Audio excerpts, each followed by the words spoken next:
Fundació Mona és un centre de rescat i rehabilitació de primats. L'eix fundacional de la Fundació i per què existeix la Fundació. Aquesta fundació es va crear fa 24 anys, l'any 2000, de més de 20 anys tenim cura dels primats rescatats. Sense ànim de lucre, declarada d'interès públic, i som no sé si sabeu què significa ser el conveni CITES. Conveni CITES és el conveni internacional en contra del tràfic il·legal d'espècies. Més de 180 països s'acullen a aquest conveni, és una llei internacional d'espècies exòtiques amenaçades. Llavors, en cada país hi ha alguns centres que estan autoritzats a tenir aquests animals perquè o són centres de rescat, o també hi ha zoològics que també són centres autoritzats CITES. Llavors tenim aquesta autorització. Si tu no ets centre autoritzat CITES, en cap cas podràs tenir alguna de les espècies que es consideren dintre del conveni internacional contra el tràfic d'espècies. I aquí també us poso, som membres fundacionals d'IRS, que IRS és com una organització europea de centres de rescat. Un centre de rescat, a diferència de zoos, òbviament la nostra feina és rescatar i rehabilitar primats, en el nostre cas primats, poden ser altres animals, i la idea no és reproduir animals ni per exhibir-los ni per monetitzar-los. Llavors tenim certes normes que ja us aniré explicant pel qual som un centre de rescat.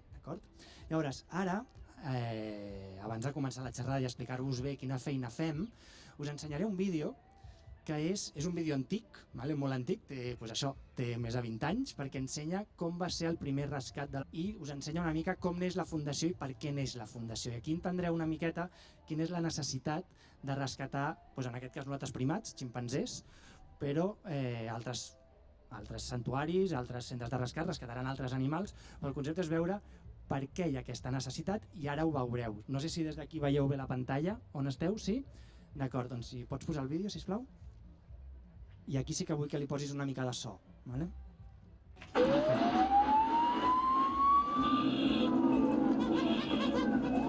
Busca a alguien que haga tu trabajo y ven a McDonald's. Porque ahora, además de 2 Big Mac por 500 y 2 McPollo por 500, tienes 2 cuartos de libra también por 500.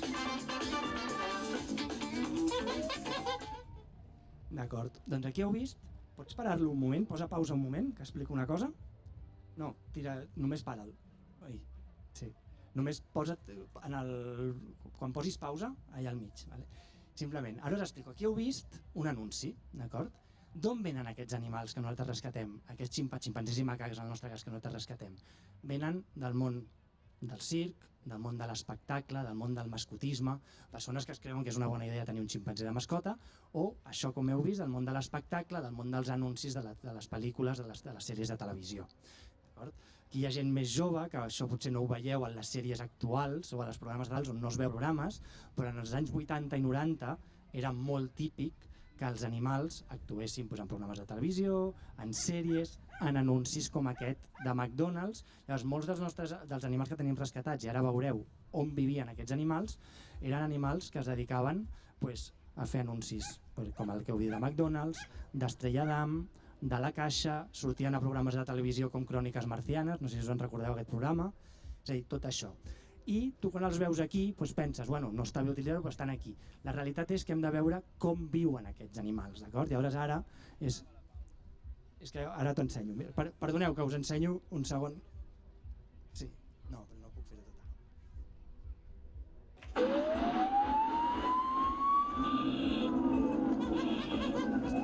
Busca a alguien que haga tu trabajo y ven a McDonald's. 500 y 2 McPollo por 500, tienes 2 cuartos de libra también por 500. Els problemes tècnics. Ara veureu com aquests animals que esteu veient aquí viuen en realitat, d'acord? Aquí era on vivien aquests animals. Hi havia un senyor que tenia 9 ximpanzés, però el tema és que aquests ximpanzés, quan es fan adults, quan es fan grans, quan ja tenen 4 o 5 anys, són més forts que 5 humans junts. Són perillosos, es transforma en algo de risc portar-lo en un programa de televisió. Què fan? Agafen una família, li agafen les cries, utilitzen les cries fins que tenen 2 o 3 anys en els programes, en les sèries, en tot això, i després es té tancat aquí com a sementals, i aquests animals, en aquestes gàbies que veieu, que és un camió, una autocaravana, vivien 7 ximpanzés, d'acord? No sortien mai d'aquí. Nosaltres cada dia els nostres cuidadors netegen les habitacions on dormen, perquè dormen en interiors, ara ho veureu. Veieu l'estat en el que estaven aquests ximpanzés. No sabeu l'olor que fa, evidentment, un animal que, caga, pixa, està allà, viu allà, només una nit, fa pudor i és això. Aquí aquests animals no sortien mai, d'acord? I aquest era el senyor que els tenia. I quan us dic això, en aquest moment, evidentment, el que feia aquest senyor era il·legal i va tenir una petita multa, crec, si no recordo, pots comptar el que li va implicar res, però el que és important tenir en compte és que per nosaltres no ens xirriava als anys 80 i 90 veure un ximpanzé a Cròniques Marcianes o un ximpanzé a l'anunci d'Estrella Damm. No era raro, no sabíem què hi havia darrere, això no se sabia. El que hi ha darrere és això, en el 99,9% dels casos. I ara us explicaré més coses. Però crec que és important que veieu com es fa. Llavors aquí el primer rescat. Ara veureu que aquest rescat nosaltres no el podem fer perquè si nosaltres no som ningú per entrar a casa de ningú i decomissar un animal. Nosaltres no podem anar-hi.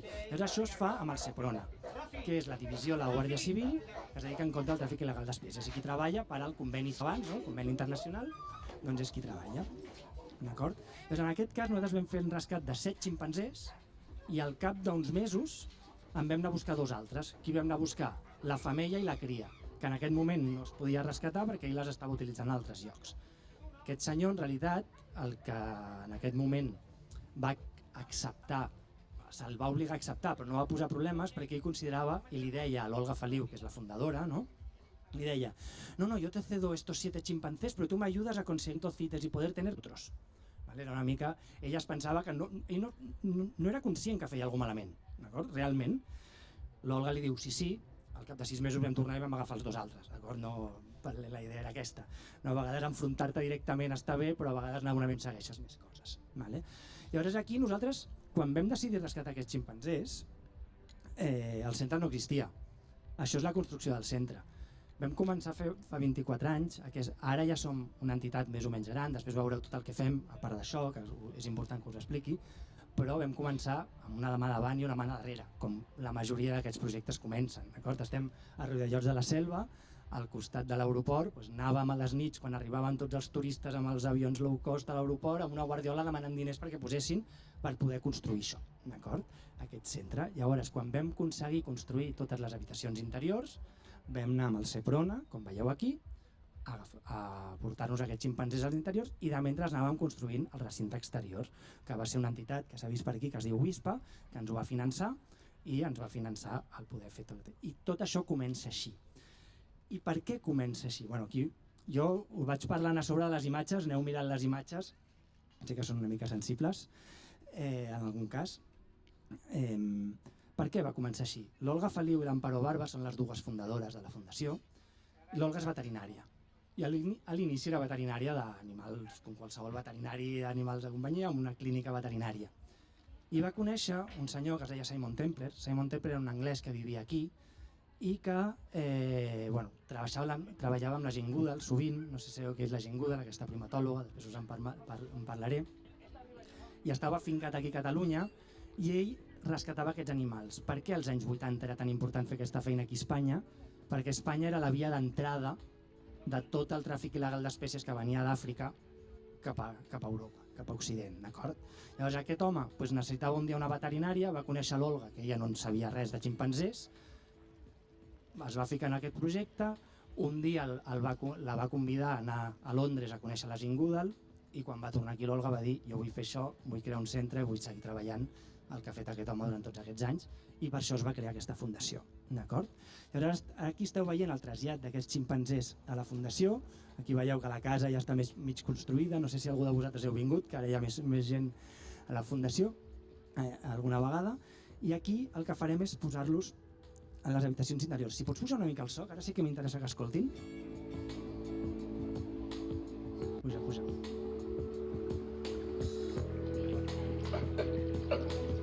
Escolteu aquest so? Ara us explicaré. El torneu a sentir, d'acord? Primer, veieu que aquests ximpanzés estan mig blancs de pell.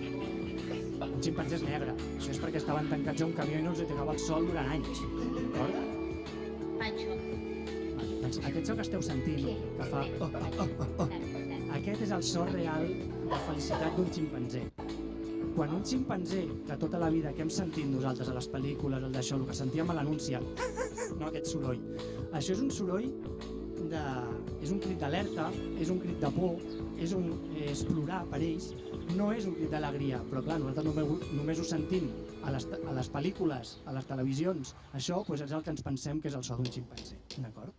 I la realitat, quan un ximpanzé està content, que aquí se'ls estava donant raïm, fan aquest so. Així, d'acord? I ara veieu com l'equip estava preparant les instal·lacions exteriors i ara veureu el primer dia que tots els ximpanzés van sortir junts a l'exterior. Penseu que molts d'aquests ximpanzés, quan arriben a la fundació, en aquest cas, sí que havien vist altres ximpanzés perquè vivien 7. Perdona, que t'estan demanant si et pots apartar que no veuen. Sí, d'acord. És el primer dia que sortiran a l'exterior. Aquests ximpanzés vivien 7 en un camió, sí que es coneixien, però hi ha alguns ximpanzés que han viscut tota la vida sols, han nascut en cautivitat i han estat sols tota la vida. Ximpanzés que ara els veieu sortir amb certa alegria exteriors, però hi ha ximpanzés que han trigat més d'un any en atrevir-se a posar un peu a la gespa i sortir a l'exterior. No volien sortir, d'acord? Llavors ara veieu que després d'uns quants mesos de poder construir tot, aquests ximpanzés van poder sortir fora i ara cada dia, des de fa més de 20 anys, estan fora. És cert que d'aquest grup de ximpanzés només en queda un que encara està viu a la fundació. Després de 24 anys han anat morint, d'acord? I aquest és el que heu vist a l'anunci de McDonald's, precisament. Aquest és en Toni. En Toni és el que ja no hi és, pobre, era un ximpanzé bastant vellet, però és el que queda a la fundació. El que sortia a l'anunci, d'acord? Llavors, aquí hem vist el vídeo d'introducció, és la presentació a la fundació. Us deixo acabar el vídeo tranquil·lament, que veieu com són. Si veniu algun dia ara veureu que les coses han canviat. L'espai és el mateix perquè és el que tenim, però han canviat moltes coses a la fundació, hi ha més vegetació i tot està menys pobre, diguéssim, que es veu aquí. En aquell moment van ser els terrenys que vam tenir. I aquest és en Marco. En Marco és l'únic, aquest sí que queda, aquest està viu. Aquest és un ximpanzé que té uns 50 anys i encara està a la fundació, d'acord? Ara acabarà el vídeo i us explicaré una mica quina és la tasca i quina és la feina que fem en un centre de rescat, però crec que era important, els que no ens coneixíeu, que sapiguéssiu com s'origina la fundació i per què comença la fundació, d'acord? Doncs ara sí que podem passar al següent slide. Abans d'això, dir-vos, important, el que us deia abans, als anys 80-90 no era raro per nosaltres. Els que sou més joves no ho heu vist, ja us repeteixo, però per nosaltres veure animals en sèries... Jo mirava Friends quan era adolescent, quan era petit. A mi no em xirriava que hi hagués en Marcel, que era aquest ximpanzé que es deia així... aquest caputxí que es deia així a la sèrie. A mi no, jo la mirava i no... Ara, jo no sé quina és la realitat d'aquest caputxí en el seu moment, però me la puc imaginar veient els anys, d'acord? Però el que sí que se'ls hi passava a aquests dos ximpanzés que van sortir a un anunci de la Marató, no sé si la recordeu, un anunci molt maco, que era un ximpanzé que tenia una fruita, la partia i li donava la seva meitat a l'altre ximpanzé i era com aquest anunci a la Marató de col·laborar. Què vull dir amb això? La Marató és una gran cosa que fem aquí a Catalunya, no? Realment és algo solidari i jo estic segur que els directors de la Marató i els creadors de i encara la gent això no li sembla malament perquè la gent pensava, oh que maco, els dos ximpanzés que parteixen. Però la realitat és que aquests dos ximpanzés no estaven a la fundació, que van anar a una altra fundació que maltractats. I estic segur que els creadors de la Marató o els directors de Marató, ells això no ho saben o no els importa, d'acord? I això és important que ho tinguem en compte. Passem al següent. Llavors, quina és la tasca d'un centre de rescat i rehabilitació principalment? I aquest és l'eix fundacional de la fundació perquè es crea fa 24 anys. El primer és què els hi podem oferir a aquests primats? Una vida social rica. Què vol dir això? El primat, el ximpanzé en aquest cas, són animals socials. Són animals com nosaltres. Nosaltres som primats humans, ells són primats no humans. Ells viuen en societat, viuen en grups. Ells quan estan a la selva, els ximpanzés, de 40, 50 i fins a 100 o més individus. Creen una societat. Els petits aprenen de les seves mares, estan tot el dia junts, tenen grups socials, són tutorials amb el seu grup, formen part de la seva comunitat. Molts d'aquests ximpanzés que hem vist, és el que us deia, neixen en cautivitat o són arrencats de les seves mares des de molt petits, és a dir, no han vist un altre ximpanzé en sa vida. Llavors, Això ja simplement de treure'ls del seu hàbitat natural ja es considera maltractament. Al final estan fora del seu hàbitat, és maltractament. I el fet de no estar amb altres ximpanzés també és un maltractament per ells. Sempre intentem a les comparatives ximpanzés humans, però és el que sempre diem, no? Perquè hi ha gent molt rica que diu tinc un terreny enorme per ell, i arbres, i els alimento superbé, i estaran amb el millor veterinari del món. Sí, fantàstic, però primer, ja l'has tret del seu hàbitat natural pel teu gaudi personal i ja està sol. Això ja és un maltractament, d'acord? Llavors, potser serà millor que el que tenim a la fundació, potser serà així, però al final ella està escollint treure aquest animal d'allà i això és maltractament. Llavors, per ells és molt important i aprendre a ser ximpanzés, us deia, molts ximpanzés que arriben a la fundació triguen a sortir fora, o no saben ser ximpanzé, no saben interactuar amb altres ximpanzés, llavors creen uns conflictes tremendos quan arriben. D'acord? És a dir, arriba, tu presentes un ximpanzé, no n'ha vist mai un, bueno, ja es lien unes trifulques importants, perquè no tenen codis, d'acord? I un dels codis és molt important, que és el grooming, d'acord? Bueno, aquí veieu algunes imatges dels ximpanzés que tenim a la fundació, què és el grooming, què és això? No sé si coneixeu, és el de treure's els polls, d'acord? Això per ells és molt important, d'un costat a nivell higiènic, perquè es treuen els polls i es netegen així, però després també és una manera de comunicar-se molt important i és una de les principals maneres de resolució de conflictes entre ximpanzés. Quan hi ha conflictes entre ells, per reconciliar-se, igual que nosaltres podem parlar o fer-nos una abraçada o fer el que sigui, no? Ells, el grooming és molt important per ells. Sé que la paraula grooming avui en dia està associada a una pràctica molt xunga, perdoneu que parli així amb els humans, no? Que sé que és però en aquest cas en els primats és algo positiu, d'acord? Llavors, aquí veieu que, bueno, ara s'ha acabat el vídeo, però ella està fent grooming a la cara. Això també és molt important a nivell d'interacció. Sempre us dic que fujo dels paral·lelismes, però és important per entendre-ho. Nosaltres, si saludem algú per primera vegada, normalment donem la mà. La segona vegada, potser 2 petons. La tercera vegada, una abraçada, no? Pues és una miqueta, pues ells és igual. És a dir, si no es tenen confiança, no es faran grooming aquí a la cara com s'estan fent, se'l faran aquí a l'ombro o se'l faran a la mà, d'acord? Llavors, és una manera de comunicar-se els ximpanzés o de resoldre conflictes. Quan arriben a la fundació, molts han estat sols, no ho han fet mai, no saben ni això, d'acord? Que és algo bàsic pels ximpanzés, en llibertat, de qualsevol manera. Llavors, lo de la vida social rica és molt important per un ximpanzé. Passem al següent. Què més els oferim? Els oferim unes instal·lacions naturalitzades i estimulants, d'acord? Els ximpanzés, quan la major part del seu temps es passen caminant a la selva, pujant als arbres, agafant lianes, buscant menjar. Aquí nosaltres tenim l'espai que tenim i els intentem naturalitzar al màxim. Ara veureu, tenim unes plataformes, unes cordes, unes mangueres, i els intentem estimular, els hi repartim el menjar per tot arreu, perquè el vagin buscant, vagin forrajeando. Insisteixo, tenim l'espai que tenim, hem de construir un nou centre i serà més gran, però a dia d'avui és el que tenim, d'acord? Molta gent quan ve a la fundació pregunta no teniu arbres, com és que no els doneu arbres? Ja ho sé, no tenim arbres i està fet expressament, d'acord? És per un tema de seguretat. Nosaltres necessitem que l'estructura estigui ben fixa, com veieu, hi ha tota una valla per un tema de seguretat que hi ha d'haver al voltant del recinte. Si tenim un arbre que cau a sobre de la valla, el ximpanzé pot sortir, o si cau una branca la poden utilitzar per fer-ho. Són unes estructures que simulen uns arbres, unes lianes, i la idea és donar-los unes instal·lacions que es puguin moure. En aquest cas tenim unes instal·lacions de 5.000 metres quadrats on poden estar aquests ximpanzés en aquest moment. Què més els oferim? Els oferim un equip professional que treballen pel seu benestar. A la fundació treballen biòlegs, treballen veterinaris, treballen molta gent que té especialització en primatologia i altres professions. Llavors aquí tenim 2 tasques. Per un costat la tasca del cuidador.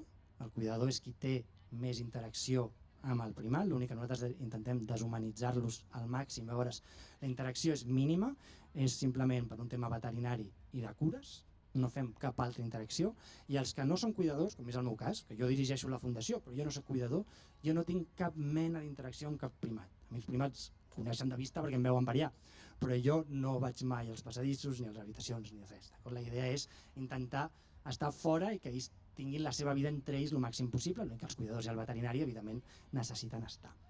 D'acord? Aquest equip professional el tenim de veterinaris i cuidadors. Els cuidadors estan al dia a dia i el veterinari els cuiden. Si podem passar, una cosa que és molt important, aquí veieu que hi ha aquesta gàbia, que és un dels pocs moments on els animals estan dintre d'una gàbia. Aquesta és una gàbia veterinària Això és un vidre de seguretat, i en aquest cas tenim la Bea, que la Bea ja no hi és, pobreta, estava molt malalta dels pulmons, i la vam crear perquè cada vegada que un veterinari hem de fer una inspecció, us he dit, és un animal salvatge, un animal perillós. Llavors, si vols fer una interacció amb ell, l'has de dormir, l'anestèsia té els seus riscos, i sobretot amb animals que ja són vellets, que tenen problemes. Llavors vam crear aquesta gàbia veterinària on la Bea, que li havíem de fer moltes plaques pels pulmons, moltes ecografies, moltes coses, clar, va haver-hi un moment que vam dir això no podem estar cada 15 dies dormint aquest animal perquè li estem fent més mal que bé. Llavors vam crear aquesta i va haver-hi un training veterinari, un training dels cuidadors. Llavors la Bea s'acostava, posava el seu pit ella per poder-li fer les radiografies directament a través d'això, d'acord? Però després els hi fem una alimentació personalitzada, fa poc vam canviar l'alimentació. Els primats no són vegans, d'acord? Són omnívors, són animals omnívors, però sobretot el gran percentatge de la seva alimentació és fruita i verdura.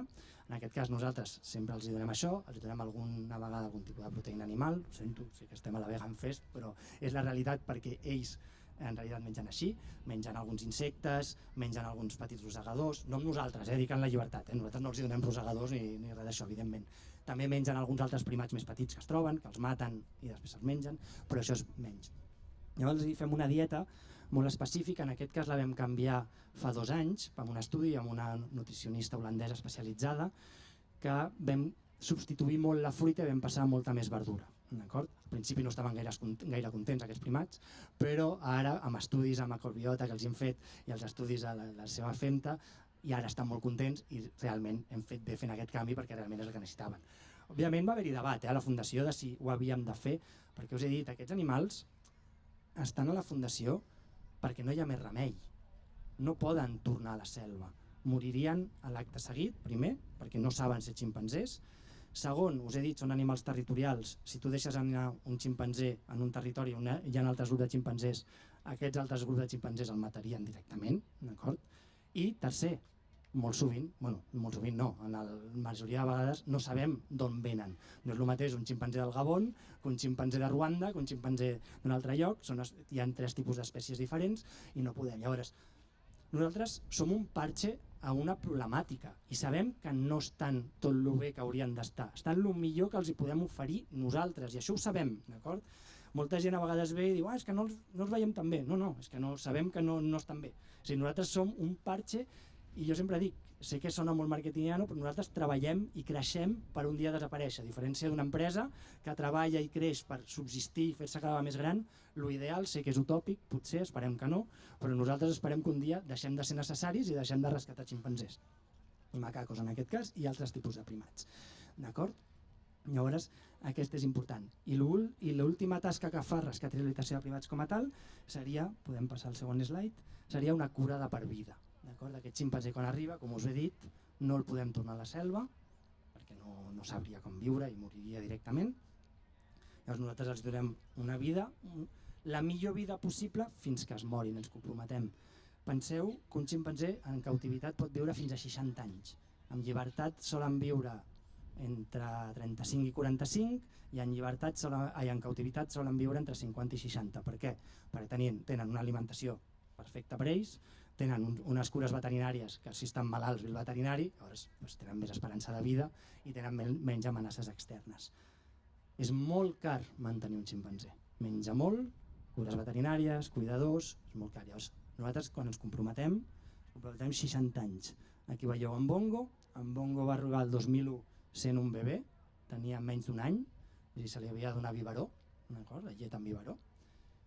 Avui aquest és en Bongo. El Bongo ara té 23 anys i portem 23 anys mantenint en Bongo i morirà als 60, 50, no ho sabem. Llavors és una cura de per vida, és a dir, nosaltres ens comprometem a rescatar un animal és perquè sabem o perquè pensem que el podrem cuidar de per vida. Pots passar al següent slide.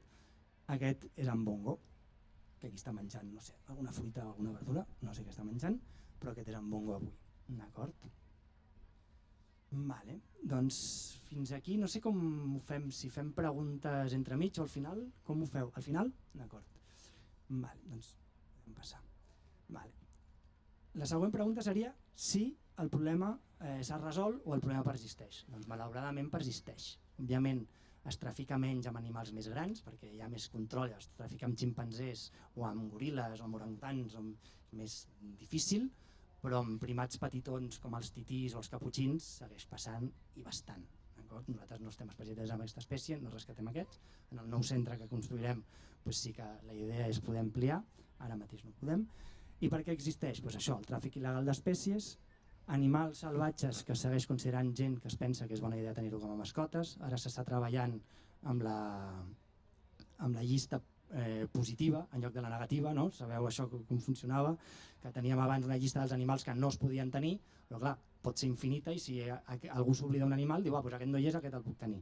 És al revés, ara la llei està treballant per fer llista positiva, què es pot tenir i el que no estigui a la llista no es pot tenir directament, d'acord? I després els primats atrapats a les xarxes, ho poso així perquè és una problemàtica.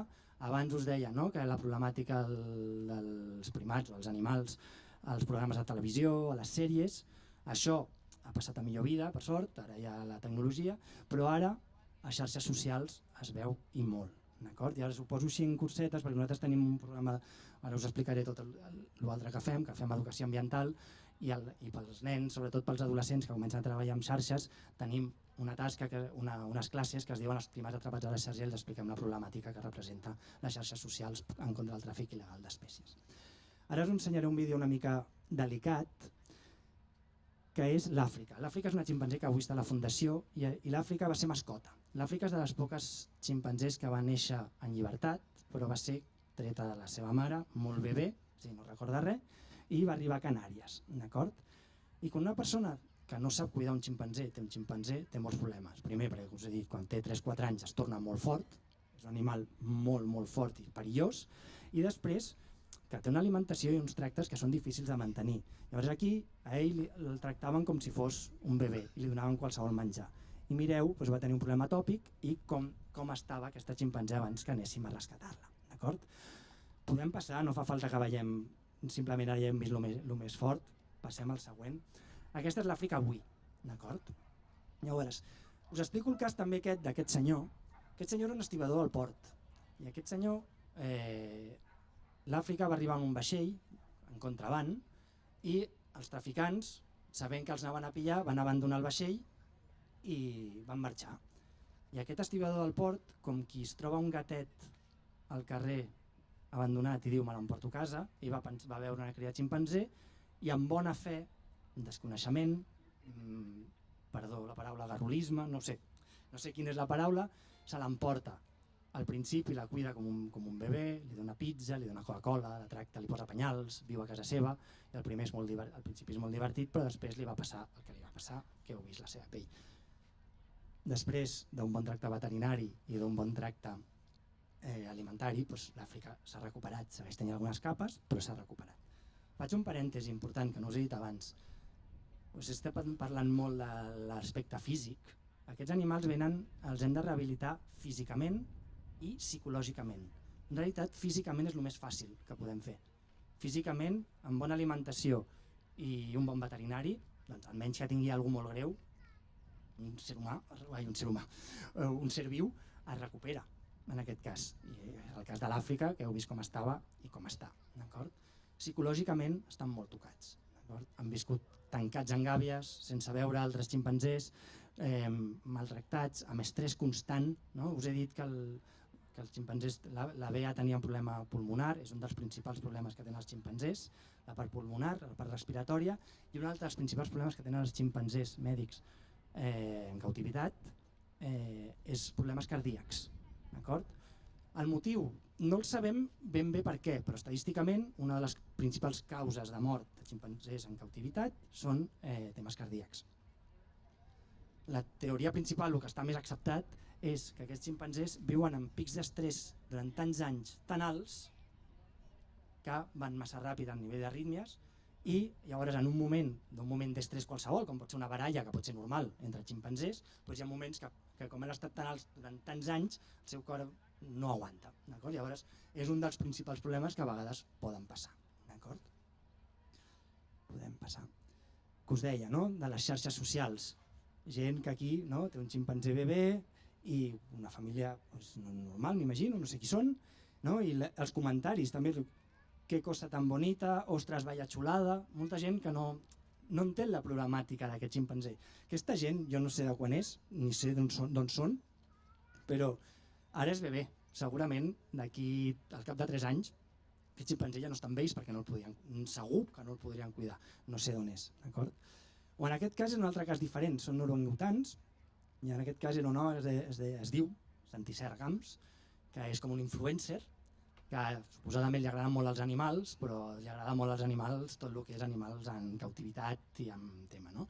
I va anar a un hotel a Dubai on la gran atracció era que hi havia uns orangutans entrenats, vestits com persones i que conduïen, no, els carrets de golf per portar els huéspedes d'un costat a un altre. I ell ho penjava, tenia centenars de milers de seguidors i de likes, d'acord? I per aquí és on dic que el problema ha atrapat a les xarxes i aquests orangutans són maltractats. Podem passar. Vale, doncs fins aquí us he explicat quin és l'eix fundacional i el centre d'un centre de rescat, no? D'aquest cas de primats o d'animals, que som nosaltres. I és l'eix fundacional pel qual pivota tota la fundació. Sense rescat a rehabilitar primats la fundació no tenia cap sentit. Però no és l'únic que fem ni l'únic que fan els centres de rescat en general. En aquest cas us explicaré què fem nosaltres, altres centres de rescat fan altres coses, però l'eix sol ser el mateix. El nostre eix principal és el rescat i rehabilitació, però fem altres coses. Per un costat fem educació ambiental, fem formació etològica i recerca etològica i també treballem en programes de conservació. Podem passar? El primer que parlaríem seria de l'educació ambiental. Per què creiem que és tan important l'educació ambiental? Com us he dit, nosaltres som un parche, un problema, i no ens agrada existir, no ens agrada estar aquí. I sabem que tenim moltíssimes limitacions i que aquests animals estan, el que us deia, el millor que nosaltres sabem oferir-los, però que tampoc estan bé, perquè no poden estar bé si no estan en llibertat i en el seu hàbitat natural. Llavors creiem que realment és amb l'educació, amb les noves generacions, si entenen que això és una problemàtica, doncs realment deixarà de passar i algun dia deixarem d'existir. Aquí crec que hi havia una professora que vindrà d'aquí poc a la Fundació amb la seva classe, doncs nosaltres rebem pràcticament cada dia a l'any una escola i fem explicació de projectes de conservació. I la nostra educació ambiental són programes globals, no parlem només de primats, parlem de conservació, perquè al final la conservació d'espècies i d'hàbitats és el mateix, és igual l'espècie. Òbviament nosaltres estem especialitzats en primatologia i en primats, llavors parlem, òbviament els grans simis ens serveixen d'espècie bandera per exemplificar una problemàtica, però podem parlar d'altres programes, d'acord? I la idea és, bueno, quants més escoles, més nens arribem, doncs abans més conscienciació podrem crear. Les visites que fem sempre són visites guiades de conscienciació, de programa, llavors la major part del temps no estan veient els primats, sinó que estem a l'aula explicant problemes, després veiem, després anem sempre guiats amb grups reduïts per interferir el menys possible a la vida i al benestar d'aquests primats. Fa poc, com us he dit, nosaltres no volem interferir la seva vida, llavors volem fer quanta més educació millor, perquè creiem realment en l'educació és important, però clar, no podem començar a massificar el centre perquè llavors serem una mica com un zoo, no? Ve tothom i els primats deixen d'estar a gust i a casa seva i deshumanitzats. Doncs la idea hem creat un projecte virtual i per fer-ho, pots passar a la segona slide? Aquí són algunes imatges del que fem, pots passar a la següent. Hem instal·lat unes càmeres d'alta definició on fem connexions en directe amb escoles que no poden venir, ja sigui perquè o estan lluny o estem plens i els hi hem de dir que no, perquè hem de dir que no a moltes escoles perquè no volem que vinguin més escoles. Llavors, amb aquestes càmeres d'alta definició, on veieu realment la qualitat de la imatge, connectem en directe i fem el que diem l'hora de l'expert. Primer els donem als mestres i les mestres un contingut que poden treballar de conservació a classe, previ la visita, i després fem la connexió en directe. Llavors, escoles d'arreu que no estiguin a prop, poden fer-ho. Hem fet escoles a França, escoles a Euskadi, escoles a Mallorca, fins i tot una escola a San Francisco, i és important. Parèntesi, faig aquí un comentari d'un projecte nou que estem fent. Us deia, són escoles o nens i nenes que no poden venir a la Fundació. Qui no pot venir tampoc? Doncs els nens i nenes ingressats. Doncs ara, per exemple, per aquest curs hem acordat amb l'Hospital Sant Joan de Déu tot un programa d'educació ambiental pels nens i nenes ingressats, doncs els hi farem cada setmana de manera gratuïta una connexió en directe on els nens ingressats a Sant Joan de Déu i d'altres hospitals, i que sigui hi ha gent que treballa a hospitals i en vol obrir les portes als seus hospitals, doncs encantat, els oferirem de manera gratuïta connexions en directe d'una hora on podran fer classes d'educació ambiental pels nens i nenes ingressats. Què més fem a part de l'educació ambiental? Programes de recerca etològica i de formació en primatologia, formació etològica. Quan parlem de recerca etològica, per què la fem? Primer, per un tema principal, monitoritzar el benestar dels primats que tenim rescatats. Quan nosaltres prenem una decisió sobre el maneig, les cures que hem de fer amb aquest primat, no ho fem perquè el cuidador un dia es desperta, fa així i diu pues avui li canviaré la dieta, o avui li farem tal enriquiment o li farem tal escàter, el que sigui. La idea és fer-ho amb dades i realment fer-ho. Quan li hem fet el canvi de dieta és amb dades. Nosaltres hem analitzant femtes, analitzem sang, analitzem comportaments, tot això, llavors en base a aquests resultats, aquestes dades, nosaltres podem prendre decisions. El Departament de Cuidadors i el Departament de Recerca treballen interrelacionats. Un dels caps de cuidador és el cap de recerca. Al final tot va junt. I aquest és el principal motiu pel qual fem recerca. Però la idea també és contribuir a la comunitat científica i poder millorar certes coses. Per exemple, en aquest cas ara estem en un projecte amb l'UPC, que l'UPC, sabeu totes què és això de la tecnologia que hi ha per medir les constants vitals en el cas dels humans, està molt desenvolupat cada vegada més, i la UPC tenia un projecte de recerca per poder-ho fer amb animals. En aquest cas el que us deia, cada vegada que has de sedar un animal, posar-li anestèsia, és un risc. Si tu pots fer-ho sense sedar-lo, doncs molt millor. Ara estem treballant amb ells, amb un paper, recollint constants vitals simplement amb uns guants, tocant el braç del ximpanzé on li podem recollir totes les dades. També contribuïm i fem recerca en aquest sentit, sempre pensant en el benestar dels primats. Hi ha projectes també, sigui o de conservació o d'educació. Tota aquesta part que diem de visites de les escoles d'educació que estem fent, també recollim dades, mirem quin és l'impacte que tenim en aquestes escoles, amb aquests nens quan venen. Els fem una enquesta prèvia, una enquesta post, i mirem si realment la nostra tasca, la nostra divulgació està arribant a les escoles i el missatge l'estan entenent i l'estan. Llavors també hem fet diverses publicacions amb educació ambiental amb aquest tema de recerca. I en formació el mateix.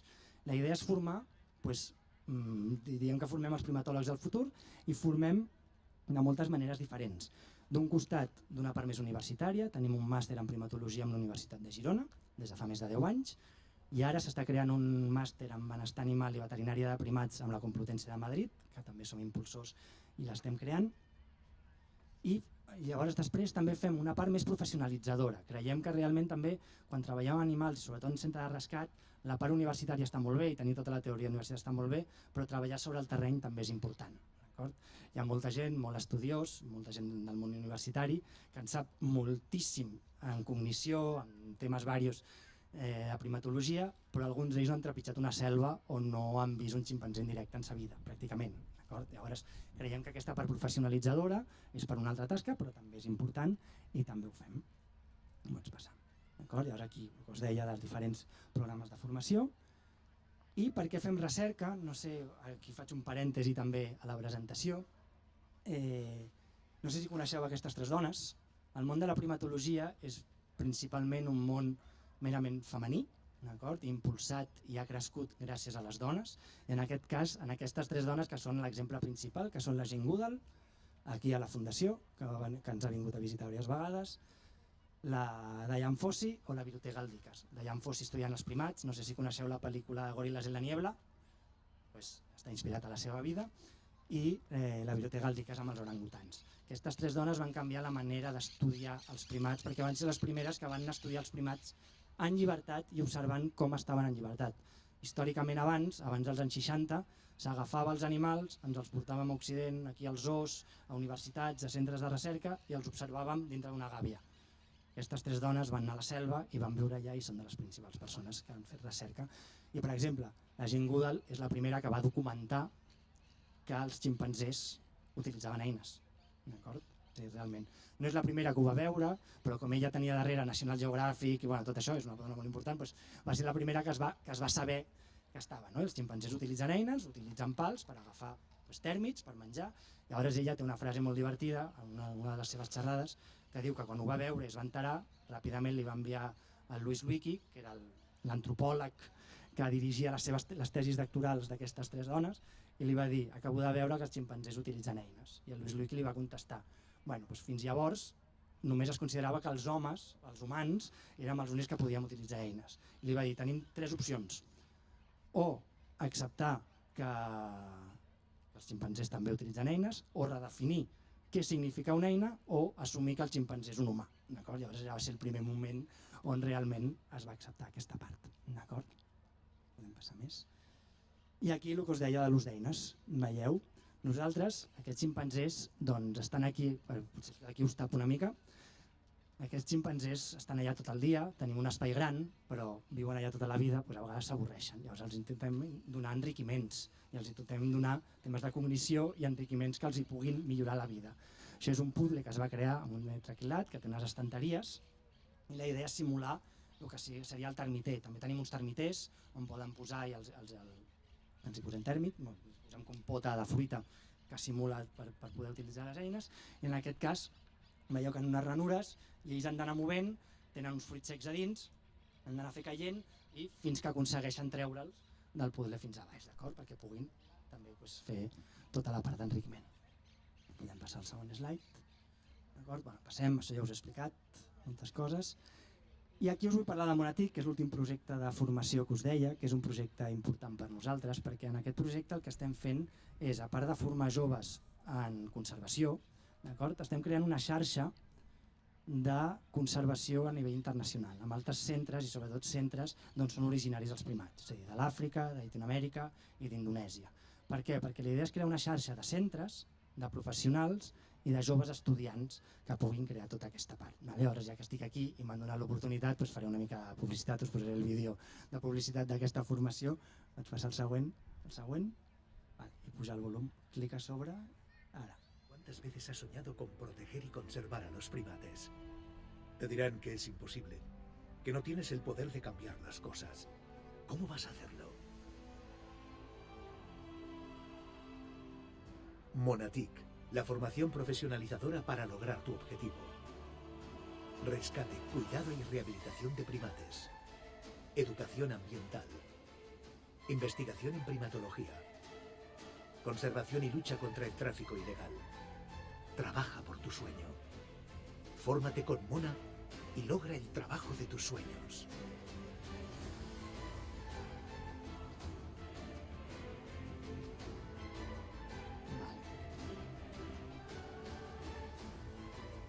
La idea d'aquesta formació és formar joves que vulguin anar a treballar a centres on són originaris els primats. Per què? Nosaltres tenim molta relació amb molts centres i una de les problemàtiques principals que tenim, la gent que venim d'aquí, sobretot blancs occidentals, que estem aquí, que a vegades tenim cert compromís i volem ajudar, i molta gent vol anar de voluntària i vol anar a treballar allà, a aquests països per ajudar, i quan arriben allà, els centres allà diuen són més un estorb que un ajut perquè no saben res. Llavors la idea aquí no és formar-los en certa teoria, però formar-los en pràctica. Estem en contacte amb ells, d'acord? I la idea és treballar en projectes. Llavors aquests centres que estan allà a l'Àfrica, a Llatinoamèrica, a Indonèsia, ens expliquen quines problemàtiques tenen i col·laborem en formar projectes on aquests joves que es formen aquí ja poden anar a treballar havent preparat el projecte des d'aquí i haver treballat des d'aquí. I una altra cosa que fem aquí, també hem creat unes beques on també convidem a persones que treballen en aquests centres a l'Àfrica o a Indonèsia a venir a formar-se aquí durant 4 mesos amb nosaltres, els hi paguem bitllets, els hi paguem estada i tot, amb unes beques que hem creat de Fundació Mona, es venen a formar. Fa poc va venir una persona del Congo que treballa a l'Institut Jingudal del Congo des de sempre, que al final és un intercanvi de coneixements i a vegades aprenem més nosaltres perquè aquesta persona ha nascut allà, en sap més de ximpanzés que tots nosaltres junts, evidentment, però potser li falta una part més teòrica de veterinària, de benestar, certes coses que li falten, i venia a formar-se i nosaltres apreníem d'ell perquè de maneig de primats i de conèixer el ximpanzé, òbviament en sap molt més que ha crescut amb ell. O també ens ha vingut una persona d'Indonèsia o una persona de Costa Rica, també, que ens anem formant. Podem passar. I el que us deia, treballem en projectes de conservació amb centres arreu del món, i el que us deia, una formació creuada, ens ajudem mútuament, enviem voluntaris o enviem gent formada cap allà, fem recerca conjunta, que a vegades també nosaltres tenim les eines i els softwares per poder registrar la recerca, ells no el tenen, no saben com fer-ho, ells saben molt, llavors el que fem és els fem un training i els donem accés gratuït a uns softwares de registre de dades perquè ells puguin observar ximpanzés en llibertat. Llavors què fem? Fem recerca creuada, nosaltres els compartim dades nostres de ximpanzés en cautivitat, ells ximpanzés en llibertat, i amb això podem fer unes recerques més completes. També són projectes de conservació i també a vegades els enviem també material per poder-los ajudar. Sí, doncs canviem vides, aquesta és la idea. Doncs gràcies, fins aquí la meva presentació.